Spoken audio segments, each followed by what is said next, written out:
Oke, Bismillahirrahmanirrahim. Assalamualaikum warahmatullahi wabarakatuh. Bismillahirrahmanirrahim. Allahumma sholli ala Muhammad.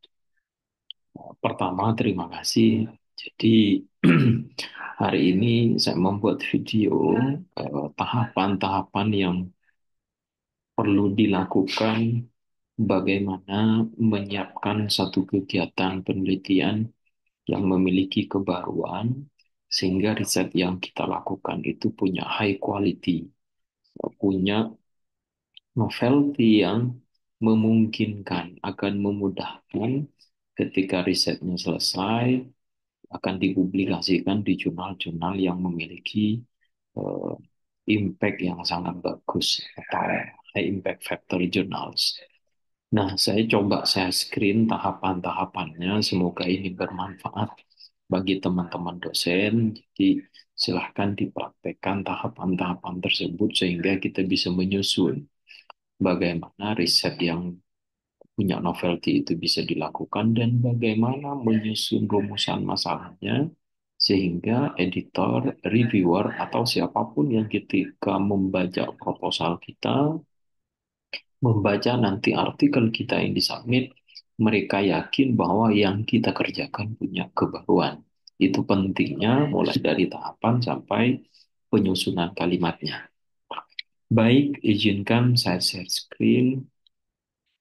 Jadi, saya menyiapkan satu PPT singkat, hanya ada 2 slide. Jadi, kita akan diskusikan mulai dari tahap pencariannya di sumber-sumber artikel, kemudian sampai kita menyusun bagaimana riset yang mau kita rencanakan ini punya kebaruan. Nah, jadi tahapan seperti apa? Saya sudah buatkan. Jadi ada sekitar 6 tahapan yang perlu dilakukan oleh teman-teman. Mulai pertama, tentukan dulu topiknya. Saya sebut topik ini akan kita jadikan sebagai keyword. Jadi nanti tinggal dimodif topik yang kita jadikan keyword ini menjadi judul. Ujung-ujungnya seperti itu. Jadi tentukan dulu.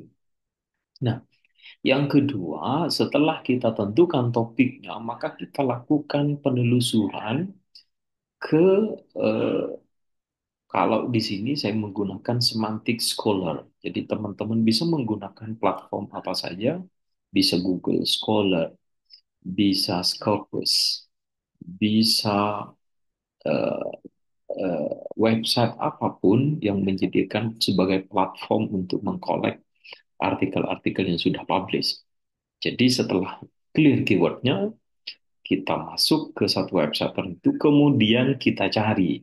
Nah, mari akan kita praktekkan tahap satu dan kedua dulu, supaya teman-teman bisa memahami.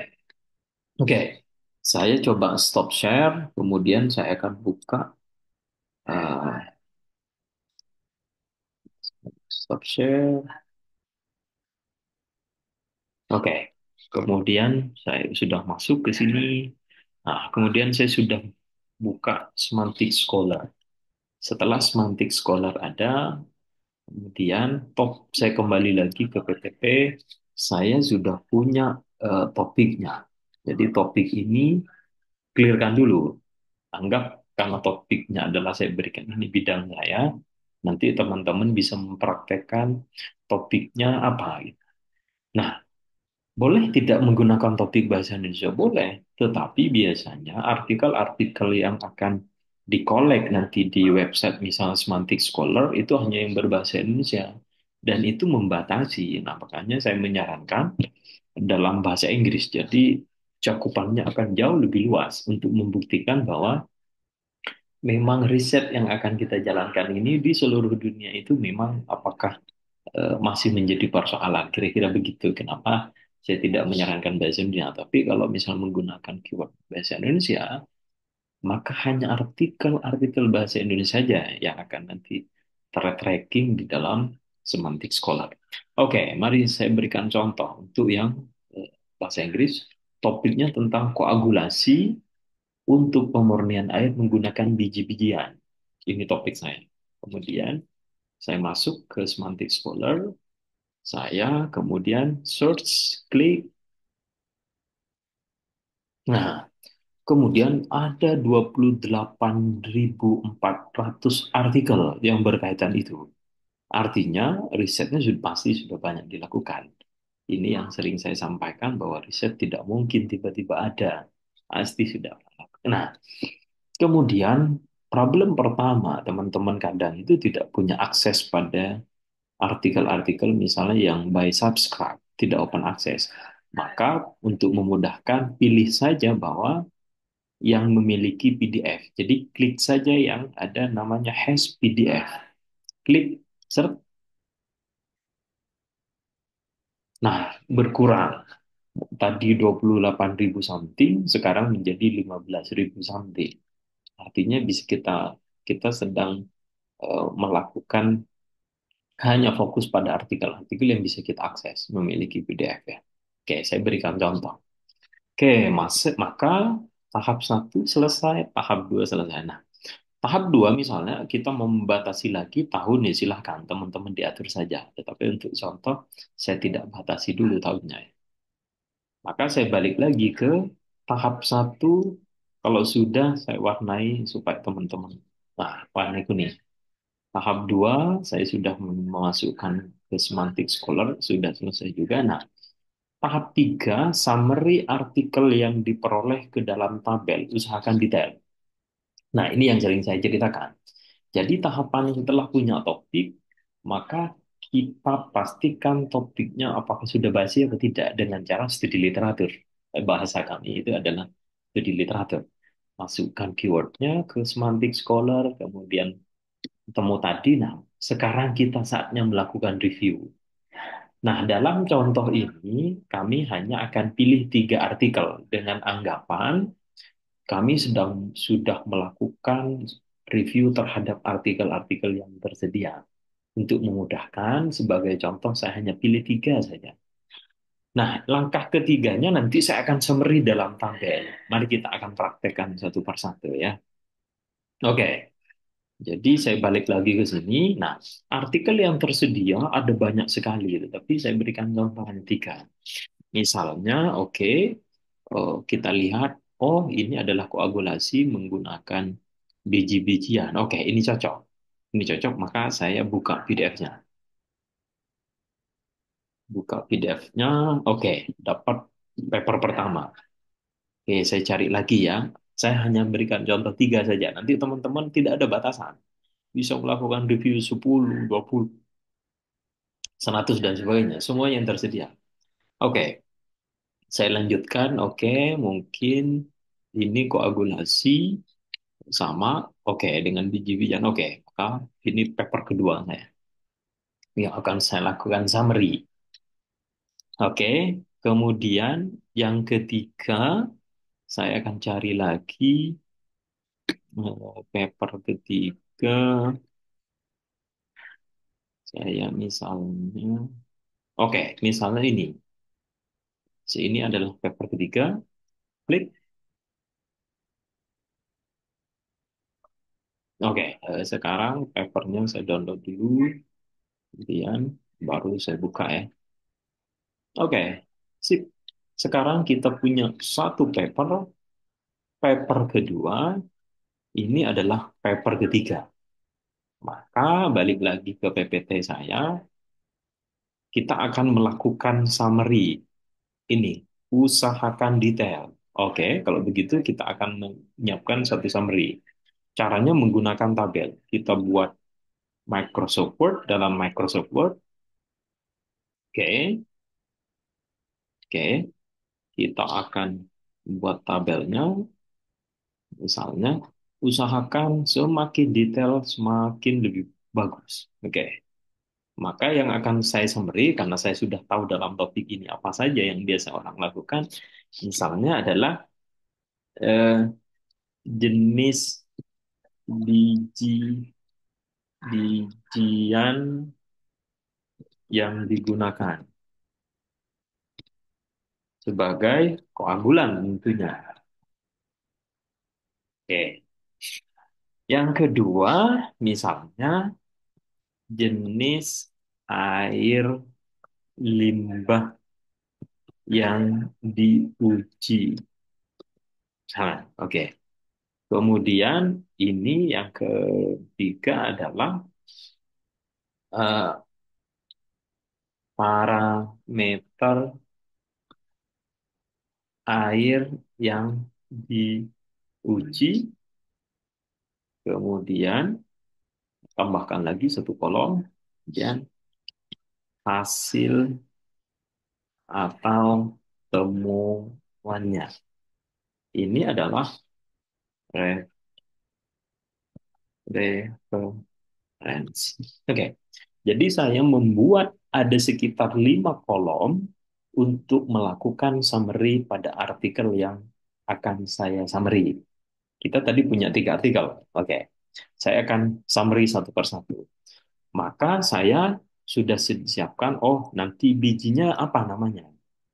Jenis air limbahnya dia pakai air limbah apa? Air limbah tahu kah? Air limbah air sungai kah? Atau air limbah apa? Atau misalnya dia menggunakan air limbah yang dibuat, misalnya artificial wastewater misalnya. Itu yang dibuat. Oke, kemudian parameter airnya diuji apa saja? Nah, kemudian temuan signifikannya, temuan utamanya apa nanti? Kemudian referensi. Mari kita satu persatu akan lakukan summary ya. Oke, saya akan mulai dari paper pertama.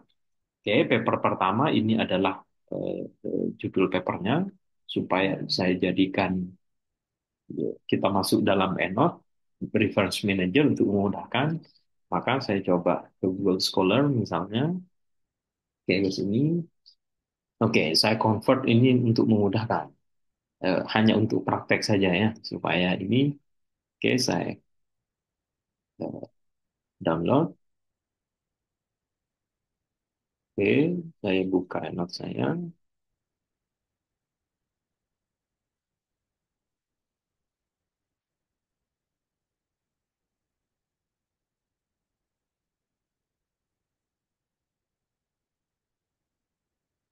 Oke, oke, oke. Ini adalah paper yang tadi saya download. Kemudian, maka akan saya masukkan di kolom terakhir. Referensinya apa? Jadi memudahkan ya. Oke, sekarang EndNote.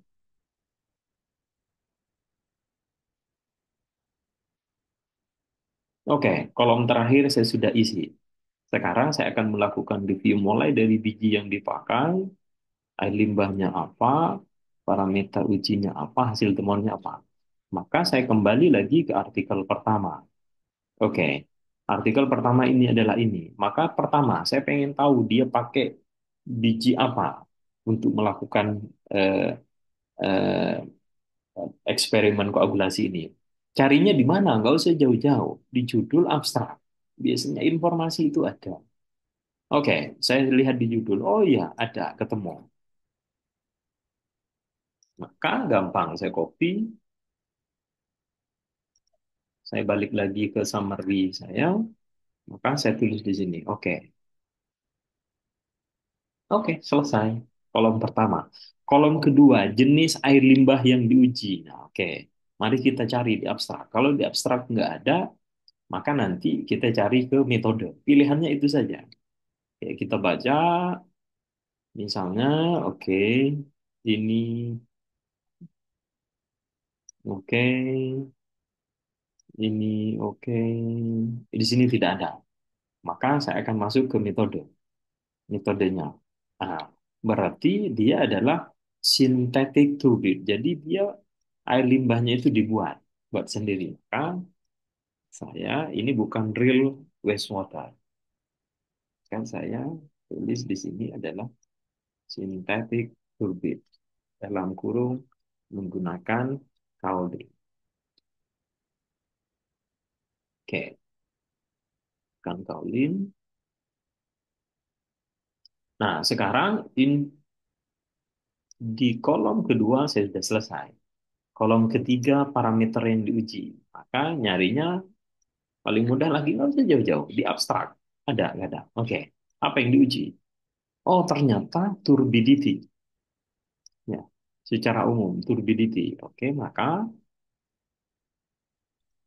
Kolom di sini adalah turbidity, kekeruhan. Ya, kekeruhan yang diuji. Hanya satu parameter. Hasilnya, ini hasil atau temuannya, maka kita cari di mana. Abstrak, kadang abstrak ada. Nah, turbidity, removal, efisiensi, ini, oke. Maka kita copy ini, kita taruh di ini, turbidity removal using ini, abstrak, kemudian, oke, and 98% using Onion. Excel. Oke, selesai. Satu summary selesai. Hanya berapa menit? Paper pertama sudah kita lakukan summary. Sekarang kita lanjut paper kedua. Paper kedua, kita tutup dulu paper pertama. Oke, paper kedua ini adalah papernya. Maka kita judul lagi supaya membuat referensi dulu supaya tidak ini. Oke, kemudian kita pakai EndNote juga. Nah, referensinya kita masukkan.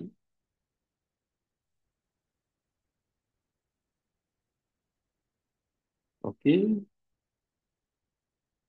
kolom sini. Oke, paper kedua. Oke, paper kedua referensi sudah masuk. Maka kita summary mulai dari kolom pertama lagi. Dia pakai biji apa? Nah, mari kita lihat paper ini. Oke, dia pakai ini.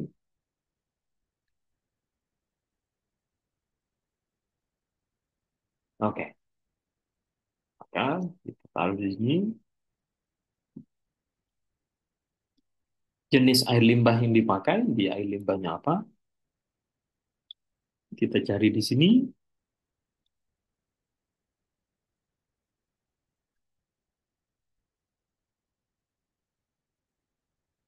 Surface water. Tetapi kita mau cek dulu surface waternya apa.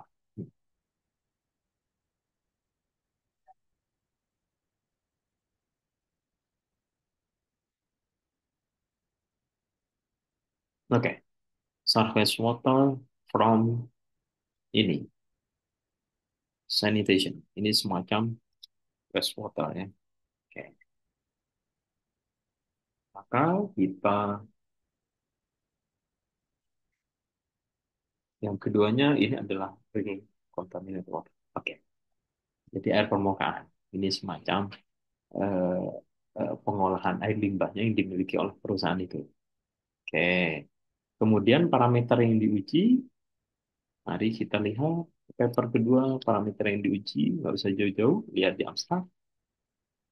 Apa saja?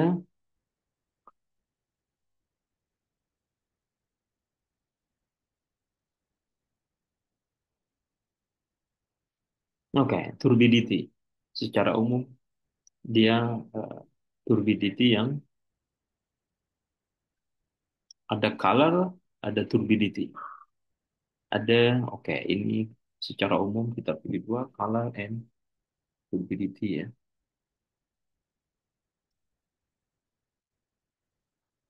Color turbidity, ada dua parameter. Hasilnya, sekarang kita langsung ke sini. Oke, ini dua untuk color turbidity removal. Oke, maka kita modif sedikit. Oke, color and turbidity removal. War.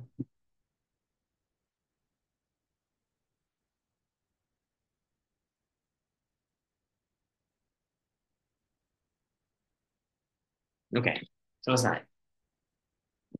Jadi kita sudah melakukan summary dua artikel. Sekarang kita artikel yang ketiga. Saya tambah dulu kolomnya. Oke, lakukan summary juga. Ini tutup dulu. Oke, ini judul artikelnya. Oke, kita buat referensinya dulu. Oke, maka kita buat referensi. Enak.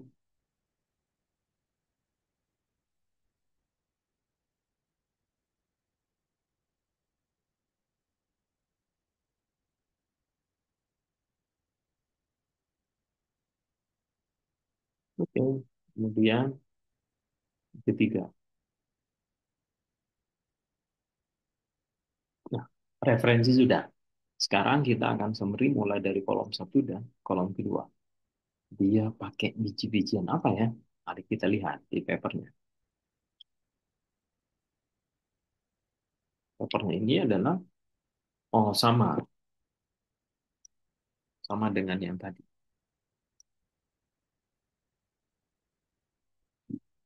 Oke, kita akan lanjut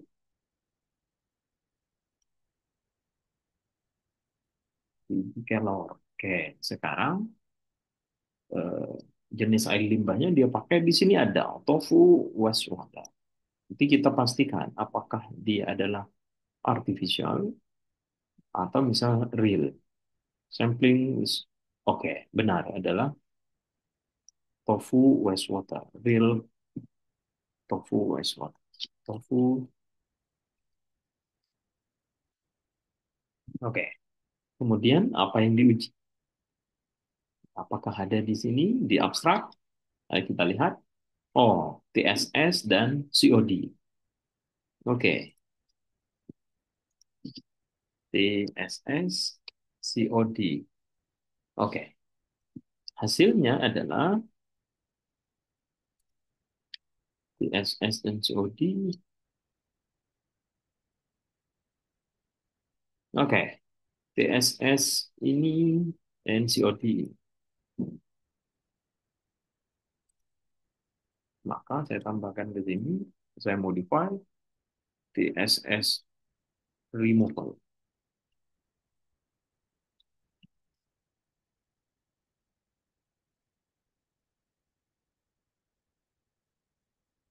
20% and COD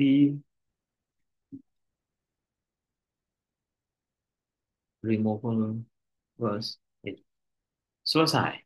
Kita sudah selesai melakukan summary pada artikel yang kita cari dalam studi literatur. Nah, jadi inilah inti melakukan studi literatur.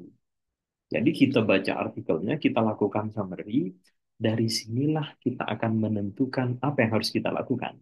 Riset ke depan yang mau kita lakukan seperti apa, ini berdasarkan informasi tabel ini. Jadi studi literatur itu seperti ini tahapannya. Oke, mari saya akan lanjut lagi ke berarti langkah nomor 3 saya anggap selesai. Oke, sekarang kita ke langkah nomor 4. Tentukan penelitian selanjutnya, riset baru dan novelty. Oke, maka saya berikan contoh riset baru dan novelty. Saya balik lagi ke yang summary. Oke, maka pertanyaan muncul, Pak. Anggaplah setelah kita melakukan summary, setelah melakukan studi literatur, kita summary di sini, kita putuskan di mana atau riset seperti apa yang mau kita lakukan ke depan. Pilihannya dari mana, Pak? Di banyak kesempatan, saya selalu bilang pilihannya adalah kalau tidak di kolom ini, kalau tidak di kolom ini, kalau tidak di kolom ini. Di sini tidak mungkin, karena ini hasil. Apalagi di sini, ini hanya informasi referensi. Maka kita akan fokus pada 3 kolom yang di depan. Oke, pilihannya. Pertama, oh ternyata anggaplah ini adalah riset yang dilakukan seluruh dunia sudah kita summary, tapi hanya sebagai contoh kita pakai 3 artikel ya. Oke, anggaplah riset yang seluruh yang dilakukan oleh teman-teman seluruh dunia hanya ada 3. Oh ternyata yang sudah dipakai biji ini, biji ini, dan biji ini. Oh hanya ada 3. Maka riset ke depan yang harus saya lakukan, misalnya mau ini, oke. Ajukan saja biji baru, misalnya biji apel, riset baru ke depan. Maka pertanyaan, apakah baru? Yes, belum pernah ada biji apel dipakai dalam riset ini. Ya, maka yang kedua, oh jenis air limbahnya, ada orang sintetik, ada surface water, ada tofu wastewater. Oke, saya akan coba menggunakan air sungai. Apakah efektif untuk air sungai? Ya? Air limbah yang lain sudah dipakai. Saya pakai air sungai. Maka air limbah saya juga baru. Oke. Kemudian parameter yang diuji, oh ada turbidity, ada color, ada turbidity. Boleh nggak sama? Boleh. Artinya kalau misalnya semuanya baru akan sangat novelty. Tetapi kalau misal, oke yang di sini saya pakai turbidity juga, boleh. Nggak masalah. Artinya harus ada yang baru. Misalnya biji apelnya. Atau misalnya air limbahnya. Oke, saya memutuskan untuk semuanya baru supaya novelty-nya bagus sekali. Misalnya yang diuji adalah kandungan Fe misalnya ya, dan bakteri. Jadi saya akan fokus dua. Jadi nanti yang akan kami uji apakah biji apel dipakai untuk remove untuk treatment air sungai khususnya dua target bakteri dan Fe apakah efektif.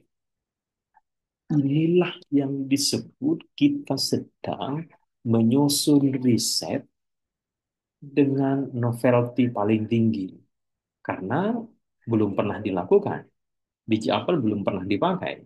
Air sungai juga belum pernah diuji. Parameternya juga parameter baru yang nanti akan kita. Oke, inilah tahapannya dari mulai menentukan topiknya, melakukan studi literatur, sampai memutuskan kita akan melakukan riset ini. Nah, sekarang anggaplah topiknya adalah ini. Saya akan menggunakan biji apel, menggunakan air sungai untuk removal ini. Maka mungkin bisa saja judulnya menjadi adalah eh, removal Fe dan bakteri menggunakan koagulan alami dari biji apel untuk water treatment air sungai. Itu jadi judul. Jadi itu sudah novelty. Nah, sekarang kita akan menyusun dalam bentuk rumusan masalah supaya orang ketiga membaca. Oh, orang tahu bahwa oh ini betul-betul novelty. Oke, maka saya akan lanjutkan ke PPT yang saya saya buat. Saya skip yang ini dulu. Ini nomor 4 juga sudah dilakukan. Maka saya akan masuk ke sini.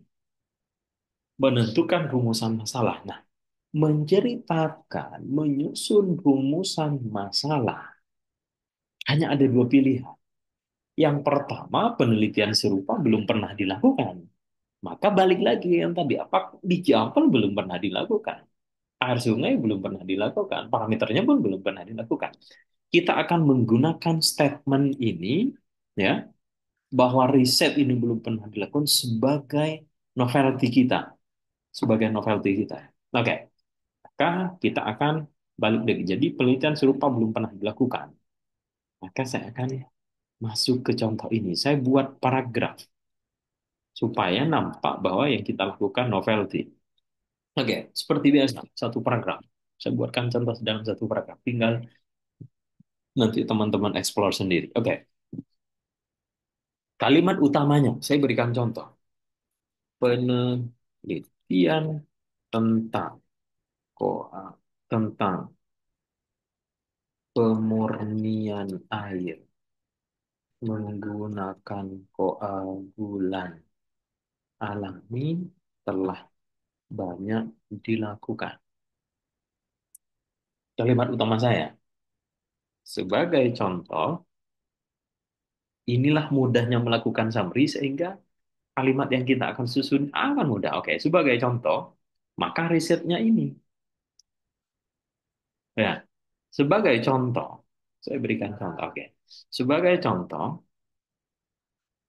misalnya biji, saya copy paste di sini. Oke, ya, oke. Telah dipakai untuk memurnikan airnya apa? Sintetik. Oke. Temuannya apa? Dan penelitian tersebut menemukan bahwa tinggal copy di sini. Karena ini bahasa Inggris masih saya campur. Tapi saya praktekkan bagaimana mudahnya kita sudah membuat summary ini akan menemukan bahwa turbidity removal efisiensi adalah 90% menggunakan biji X dan 98% menggunakan biji X. Titik. Selesai. Selain itu, riset kedua,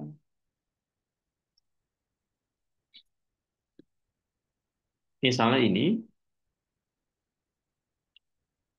saya ini kan, supaya ini, oh referensinya, saya lupa taruh tadi di kalimat yang kedua, oke, ini ada referensinya ini, oke. Selain itu, oke, kalau ini mau dianggap sebagai pertama, ini kan dulu,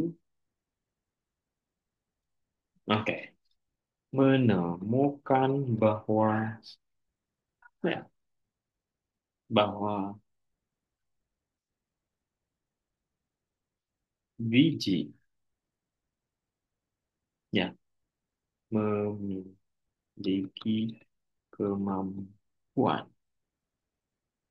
untuk me- mengurangi ini hasilnya ini nih ya warna dan kekeruhan air limbah sebesar 83% dan 90% masing-masing.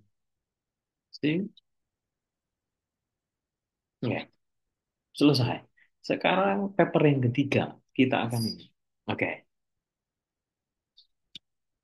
sebagai alternatif ya, tinggal Nora.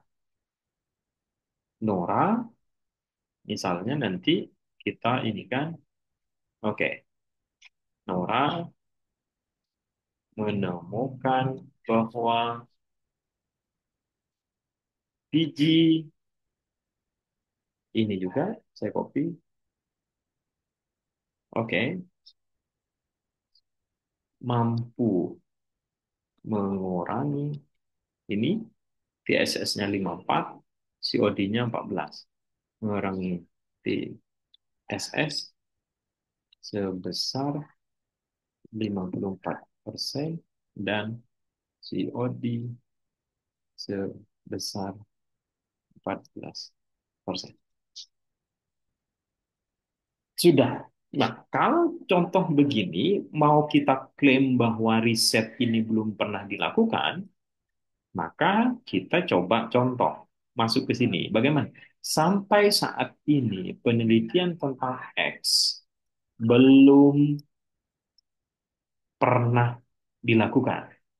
Maka selanjutnya kita klaim di dalam narasi kita bahwa oke, oleh karena itu ya, oleh karena itu penggunaan biji alternatif seperti biji apel sebagai koagulan alami untuk mengurangi kadar Fe dan bakteri dari air sungai perlu untuk diuji. Ya, artinya kan belum pernah. Nah, inilah yang disebut apa yang akan kita lakukan itu belum pernah dilakukan oleh orang. Ini novelty tertinggi. Ini salah satunya ya. Karena kita menceritakan di atasnya di sini bahwa oh dia pakai biji ini. Oh dia pakai biji ini. Oh dia pakai biji ini. Oh dia pakai biji ini. Biji apel belum pernah diuji. Maka inilah yang disebut kita sedang menyusun rumusan masalah untuk menunjukkan pada pembaca bahwa riset yang akan kita lakukan belum pernah dilakukan oleh orang sebelumnya. Inilah rumusan masalah yang baik dan benar untuk menunjukkan bahwa riset kita punya novelty. Nah, ini contoh sederhana mulai dari melakukan riset, menentukan topiknya, kemudian kita melakukan studi literatur sampai menulis narasi rumusan masalahnya sehingga orang percaya bahwa oke, riset yang dilakukan ini orang atau yang akan dilakukan memang betul-betul punya novelty dan kebaruan. Nah, selanjutnya sudah kita klaim di sini, kita balik lagi ke PPT tadi. Oke, di sini. Nah, maka kemudian kita akan menyusun proposalnya atau melakukan risetnya nanti satunya. Pilih satu artikel sebagai rujukan utama. Disarankan ini. Ya, maka paling mudah tadi kita sudah punya tiga referensi. Oke, kayaknya artikel paling bagus ini adalah yang pertama. Misalnya ini. Ini dipublish di salah satu jurnal yang cukup bagus. Ini sangat bagus jurnalnya. Oke, maka tinggal ikuti tahapan-tahapan metodenya. Bagaimana dia menyiapkan koagulannya, parameternya, analisis yang dia pakai, eksperimen seperti apa, dan sebagainya. Maka tahap yang tadi di dalam PPT yang saya sampaikan, memilih satu artikel sebagai rujukan utama juga selesai. Ini untuk memudahkan kita melakukan risetnya. Tahapan-tahapan yang kita pilih itu punya rujukan. Sudah terbukti bahwa metode ini capable sebagai metode yang baik dan benar. Oke. Selanjutnya adalah melakukan riset. Sudah lakukan risetnya. Jadi topiknya biji apel, saya pilih cari air sungai, kemudian rujukan utamanya saya sudah nemu artikel ini, tinggal diikuti. Nah, nanti kalau misal saya mau publish di sana, tambah sedikit analisis supaya bisa dipublish di jurnal yang tadi sama dengan rujukan kita. Jadi itu kira-kira teman-teman cara menemukan, menentukan topik, kemudian melakukan studi literatur sampai kita mampu menunjukkan pada orang bahwa riset yang akan kita kerjakan punya novelty. Maka tidak hanya bilang bahwa ini novelty, tidak, tetapi ditulis secara tersurat di dalam proposal kita atau nanti masuk dalam paper kita. Jadi ini tersurat, bukan tersirat ya, tapi tersurat. Orang akan paham, oh iya, Imam biji apel ini belum pernah diuji. Maka novelty riset. Jadi itu kira-kira yang bisa saya sampaikan pada kesempatan ini. Semoga sangat apa eh, sedikit yang saya share dalam waktu sekitar 40 menit ini dapat bermanfaat bagi teman-teman, dapat menginspirasi bagaimana tahapan-tahapan menentukan riset yang berkualitas, yang punya novelty itu bisa dilakukan. Kurang lebihnya mohon maaf, kita akhiri. Assalamualaikum warahmatullahi wabarakatuh.